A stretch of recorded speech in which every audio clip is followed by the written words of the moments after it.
دیکھیے جب بھی کہا جاتا ہے علماء بیان فرماتے ہیں کہ کسی بھی دینی طالب علم کے لیے کے اندر 4 رگیں ہونی چاہیے. دیکھیے بڑی اہم چیز ہے 4 رگیں.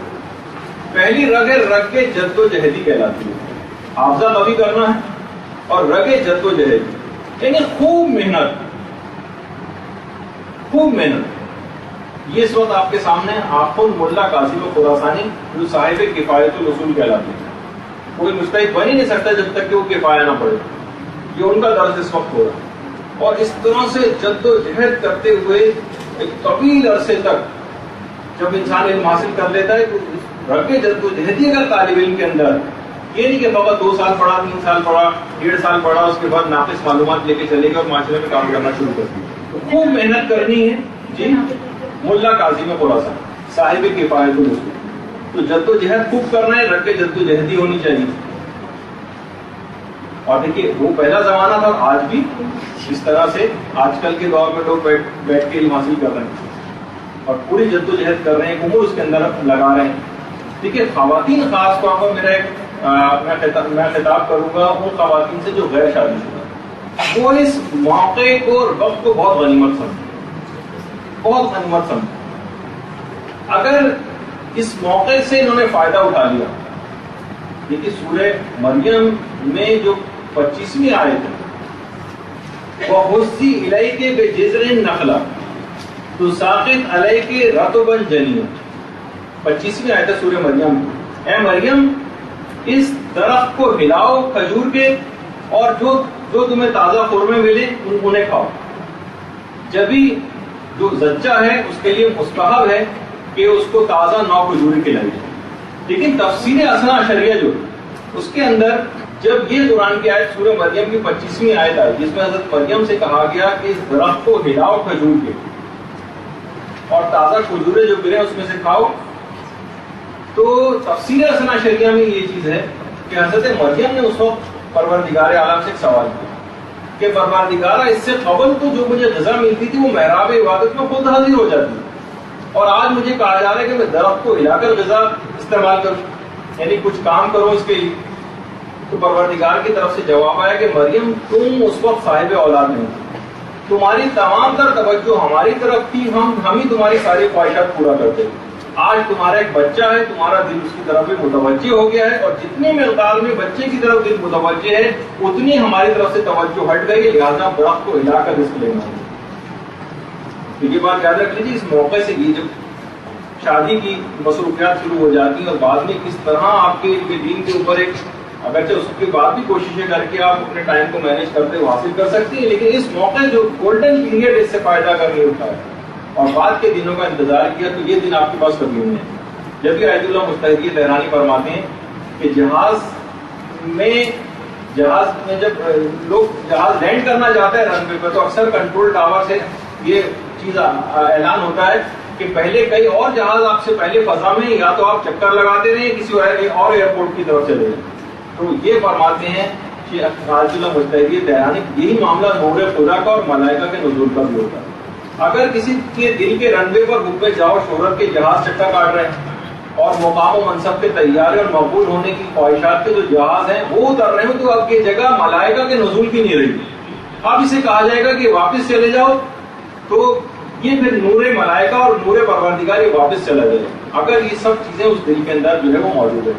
جب بھی کہا جاتا ہے علماء بیان فرماتے ہیں کہ اگر آپ نے اخلاقیات سے اپنے آپ کو مزین نہیں کیا اپنے روح کو اور اپنے کردار کو تو کیا ہوگا کہ جس وقت آپ آیت اللہ لوگوں سے خطاب کریں گے, جس وقت آپ آیت اللہ بنیں گے تو آپ کا نفس آیت اللہ العظمیٰ بن چکے ہیں. اگر آپ نے اس سے فائدہ نہیں اٹھایا علم اخلاقیات کو اپنے اندر حاصل نہیں کیا. تو ایک تو چیز یہ ہو گئی کہ اس بات کو غنیمت سمجھیں اور رگ کے جد و جہدی سے کام لے کر خوب محنت کریں, کیونکہ اگر یہ رگ آپ کے اندر سے ختم ہو گئی محنت کرنے کی تو پھر اب سب کچھ ختم ہو جائے گا. دوسری چیز ہر شخص کے اندر ایک رگ مقدسی ہونا چاہیے. رگ مقدسی تلاوت قرآن الخصوص آپ کو کرنا ہے. جبکہ پیغمبر اسلام کی جو حدیث ہے وہ یہ ہے کہ حملۃ القرآن عرفاء اہل الجنہ, یعنی جو حاملان قرآن یا جو حافظان قرآن جنت کے عرفا میں سے جتنی بھی دعائیں ہیں مستحبات ہیں اور روزے ہیں اور جو مناجاتیں ہیں یہ ضرور آپ کرتی رہیں، خاص طور پہ تلاوت قرآن. جب نجف میں امام خمینی ضلع وطن تھے اور آنکھیں خراب ہو گئی تھی وہاں، ڈاکٹروں نے قرآن اور مفادی تک پڑھنے سے منع کر دیا. مفادی اور قرآن پڑھنے سے منع کر دیا. تو امام خمینی نے یہ جملہ کہا تھا کہ میری ناکوں کا فائدہ کیا ہے اگر یہ قرآن اور مفادی نہ پڑھ سکے. تو بہرحال جب اس کے بعد پھر بہرحال آنکھیں ٹھیک ہوئی، انقلاب آیا، انقلاب کے بعد اپنے وطن جو ہے وہ واپس آئے ہیں. تو مرجعیت کی ذمہ داریاں الگ تھیں اور استفتاءات کے جوابات دیا کرتے تھے، اور رہبری حکومت کی جو ہے وہ الگ کیا کرتے تھے. مسئولین حکومت جو تھے ان کی جو مسئول تھے ان سے میٹنگز ہوتی تھیں، مختلف ممالک سے جو وفود آتے تھے ان سے ملاقاتیں کرتے تھے. لیکن اس کے باوجود بھی ان تمام تر مصروفیات کے باوجود ایک مستحب پہ قضا نہیں کرتے. اور روزانہ تلاوت قرآن کے حوالے سے ایک چیز ملتی ہے کہ روزانہ 3 سے 5 الگ الگ اوقات میں الگ سے تلاوت قرآن کیا کرتے ہیں. اور رمضان میں تو 3 قرآن کم سے کم ختم کیا کرتے تھے تلاوت قرآن. اول وقت نماز ادھر شروع ہوتی تھی، ادھر ساری میٹنگ ختم کر دیتے. تو علماء بھی کہتے ہیں ہر طالب علم کے لیے ضروری ہے کہ روزانہ کم سے کم ایک مرتبہ یہ جو رگ مقدسی یہ اپنے اندر پیدا کرے، اور کم سے کم روزانہ زیارت جامع صغیر کو ضرور پڑھے. زیارت جامع صغیر، امام خمینی زیارت جامع کبیر پڑھتے تھے اور 100 لام اور 100 سلام بھی پڑھا کرتے تھے. لیکن علماء کہتے ہیں جو محنتی طالب علم ہوں اور درس و تدریس اور علم حاصل کر رہے ہیں بہت زیادہ لگے ہوں، ان کو فقط جامع صغیر پڑھنے پر اکتفا کرنا چاہیے.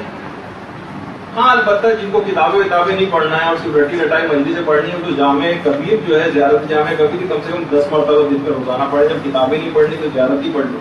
تو بہرحال میں اس لحاظ سے کہوں کہ آپ کثرت مطالعہ اور یہ تلاوت قرآن. اچھا دیکھیے بہت سارے طالب علم ایسے ہیں کہ جو رگ جد و جہدی تو رکھتے ہیں لیکن رگ مقدسی نہیں رکھتے. ایسے افراد جو ہو سکتا ہے قابل حافظہ بھی نہیں ہوتے، یا یہ مثلا اگر محنتی ہوں لیکن رگ مقدسی نہ رکھتے، یہ بھی علم میں آگے نہیں بڑھ سکتے. ان کی علم میں کبھی نورانیت پیدا نہیں ہو سکتی. ان کی نصیحتوں میں کوئی اثر ہوتا نہیں. ظاہر ہے نہ یہ تلاوت قرآن کرتے ہیں، نہ مثلا یہ نماز شب پڑھتے ہیں، نہ یہ مناجات کرتے ہیں، نہ کوئی زیارت پڑھتے ہیں، لیکن ہاں ویسے پڑھائی کے اندر تیز ہوتے ہیں. تو علماء فرماتے ہیں ان کی نصیحتوں میں بھی کوئی اثر نہیں ہوتا، نورانیت نہیں ہوتی. ان کی تقاریر اور مجالس میں بالکل ان کا کوئی اثر مرتب نہیں ہوتا. اور یہ ٹی وی پر آنے والے ان چرب زبان سیاستدانوں کی طرح سے ہو جاتے ہیں کہ جو اپنی زبان دانی سے لوگوں کو خاموش تو کر دیتے ہیں لیکن ان کی باتیں دلوں میں اثر نہیں کرتی لوگوں کو. اس طرح کے ہو جاتے ہیں. تو بہرحال تلاوت قرآن اس کی بڑی اہمیت ہے. تمام دعائیں اور زیارت، اور علماء دیکھیں کبھی بھی اس چیز سے دور نہیں رہے. جو آج اتنے بڑے طاقتی طاقتوں کو شکست دی ہے یہ آپ کے سامنے. رگ مقدسی بھی رکھتے ہیں اپنے علم کے ساتھ ساتھ. حسن نصر اللہ یہ جوانی کی تصویر ہو، لیکن اس وقت بھی اسی طریقے سے عبادات کے اندر. اور آپ نے دیکھا کہ پوری کی پوری جنگ کس طرح سے اسرائیل کو شکست فاٹ دی، اور اتنا اپنی اس ظاہری طاقت کے اوپر بھروسہ نہیں کیا. وہ تو کچھ بھی نہیں تھی اس کے مقابلے میں اسلحے والی، لیکن اپنی ایمانی طاقت سے اور دعائے جوشن صغیر کا جن کا پیغام آپ نے سنا تھا کہ وہ لوگ پڑھے، اس سے کس طرح سے اسرائیل کو بہرحال شکست ہوئی. ایک عالم خود یہ بیان کرتے ہیں. اسی طریقے سے دیکھیے رہبر موسم ہر وقت آپ ان افراد کی جو جتنی بھی تصاویر دیکھیں گے ہاتھ خدا کی طرف اٹھے ہوئے دیکھیں گے. رگ مقدسی رکھتے ہیں اپنے اندر. یہ کبھی بھی ان چیزوں سے تمام تر مصروفیات کے باوجود بھی ان چیزوں سے کبھی غافل نہیں ہوتے کہ بھائی میں تو بہت مصروف ہوں، ظاہر ہے اتنی ذمہ داریاں حکومت کی میرے اوپر ہیں تو میں کسی اور طرف اپنی مصروفیت کو نکل جاؤں. ایک عالم فرماتے ہیں کہ تمام لوگوں نے ایک عالم سے مرزا قومی کی جو کتاب ہے باقاعدہ قوانین الاصول، جو مرزا قومی جو آپ نے سنا تھا اس سے تھوڑی دیر پہلے جنہوں نے دعا کی تھی ان کی قبر ہے جو سامنے. تو کہا کہ ہم ان کی کتاب قوانین جو ان کی کتاب قبر کے اوپر ان کی کتاب کا نام بھی لکھا ہوا مرزا قومی.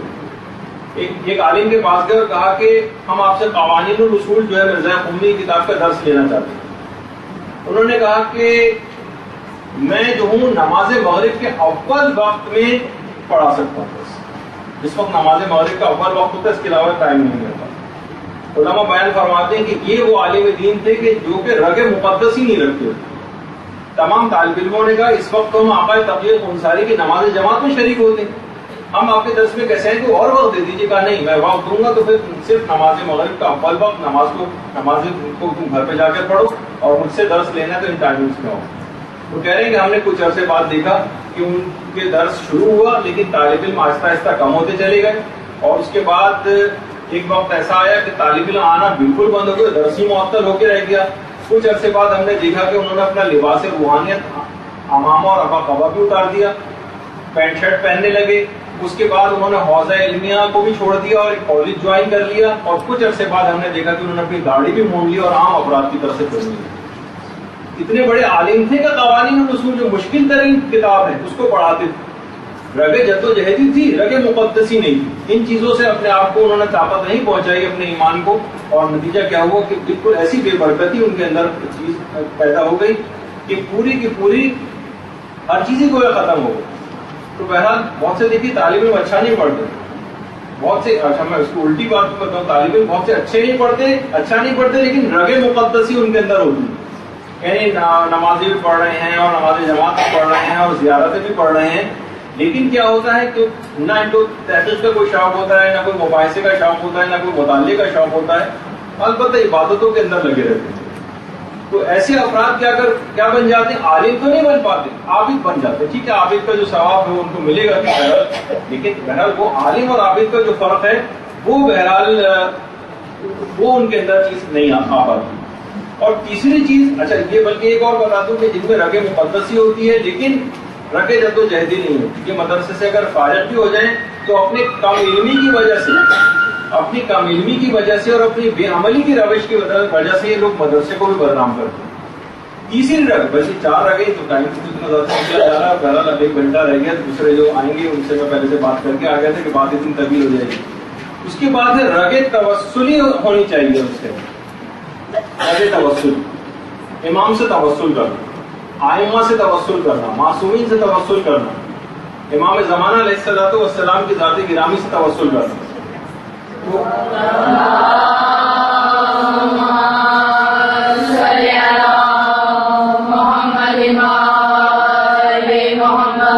رگے جدوجہدی, رگے مقدسی. اب تیسری رگ ہے رگے توسلی ہونی چاہیے. اور ہر چیز میں, چھوٹی سے چھوٹی چیز میں بھی امام اور معصومین سے توسل کرنا.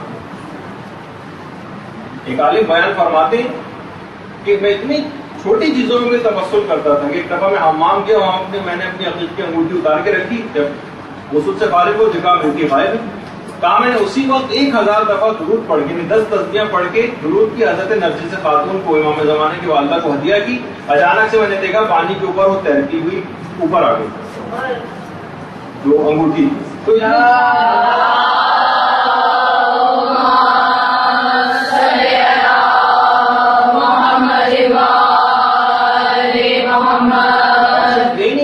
ہی سے صرف توسل, بلکہ بزرگ علماء کے قبور پہ جانا بھی علماء کے طریقہ کار رہا. آیت اللہ بروجردی کے متعلق تو ملتا ہے کہ روزانہ صبح کو مرزا قومی کی قبر پہ جاتے تھے, جن کا اپنی حاجات طلب کرتے تھے پروردگار سے, ان کے وسیلے سے دعائیں مانگتے تھے اور پھر واپس آتے تھے. اور علماء فرماتے ہیں کہ رگے توسلی میں ایک چیز اور بھی شامل, وہ یہ ہے کہ جب بھی کبھی آپ کہیں پہ بھی درس اپنا آغاز کریں تو شاید مدرسے کا ایک الگ ایک پیٹرن ہوتا ہے, لیکن جب عوامی درس آپ اسٹارٹ کریں تو وہاں پر مصائب اور فضائل کا بیان ضرور اپنے درس میں کریں. یہ رگے توسلی کا ایک حصہ ہے مصائب اور فضائل پڑھنا. یعنی ان میں یہ چیز اگر آپ نے نہیں رکھی تو آپ کے درس میں کوئی نور نہیں ہوگا. جب بھی کہا جاتا ہے کہ فضائل اور مصائب اہل بیت نمک کی ممبر, یہ ممبر کا نمک ہے, اس سے ممبر پہ جو چاشنی اور مزہ لوگوں کو آتا ہے وہ فضائل اور مصائب کے ذریعے آتا ہے. باقاعدہ عبد الحادی شیرازی, جن کا وہ بھی میں نے سنایا تھا کہ وہ زیارت پڑھا کرتے تھے نماز سے پہلے خوشبو وضو کے لیے, وہ ہر ہفتے گھر میں اپنی تمام عورتوں اور بچوں کو جمع کرتے تھے اور مقاتل کی کتابیں کھول کر اس میں سے مسائل پڑھ کے سناتے تھے. اور ایک دفعہ شیخ جعفر علی کشف الغطا, انہوں نے ملتا ایک دفعہ کہ انہوں نے اپنی پوری تحقیق کے بعد اختلاف روایات کو ہٹا کر اور شہزادی کونین کی جو شہادت کی تاریخوں میں اختلاف ہے اس میں ایک نتیجے پر پہنچ گئے اور ایک حتمی تاریخ کا تعین کر دیا. تحقیق مکمل ہو کہ شہزادی کی شہادت اس تاریخ کو واقع ہوئی. ان کے شیخ جعفر علی کشف الغطا کے جو فرزند تھے, انہوں نے شہزادی کونین کو خواب میں دیکھا. شہزادی کہنے لگے خواب میں آ کر اپنے باپ سے کہو کہ وہ کیوں چاہتے ہیں کہ لوگ کئی دنوں کے بجائے فقط ایک دن مجھ پر گریا کریں. اختلاف روایت کو ایسے ہی رہنے دو تاکہ لوگ کئی دنوں تک میری مظلومیت پہ گریا کریں. جو خود رگ توسلی میں یعنی گریا اور مسائب یہ تمام چیزیں یہ ضرور اس کے اندر جو ہے وہ شامل رکھنی چاہیے. اور یہی وجہ ہے کہ آقا نائنی تمام طالب علموں کے ساتھ مل کر خوب ماتم کیا کرتے اور یہی طریقہ کار آیت اللہ شیخ عبد الکریم حائری کا بھی. اور یہی ہمیں اپنے دیگر علماء اور مراجع کا بھی نظر آتا ہے کہ اپنی اس رگ توسلی کو یہ گریہ ازاری کو ہمیشہ شیخ جواد تبریزی آیت اللہ وحید خراسانی اکثر لپٹ کے دوسرے سے مصائب کے اوپر رویا بھی کرتے تھے.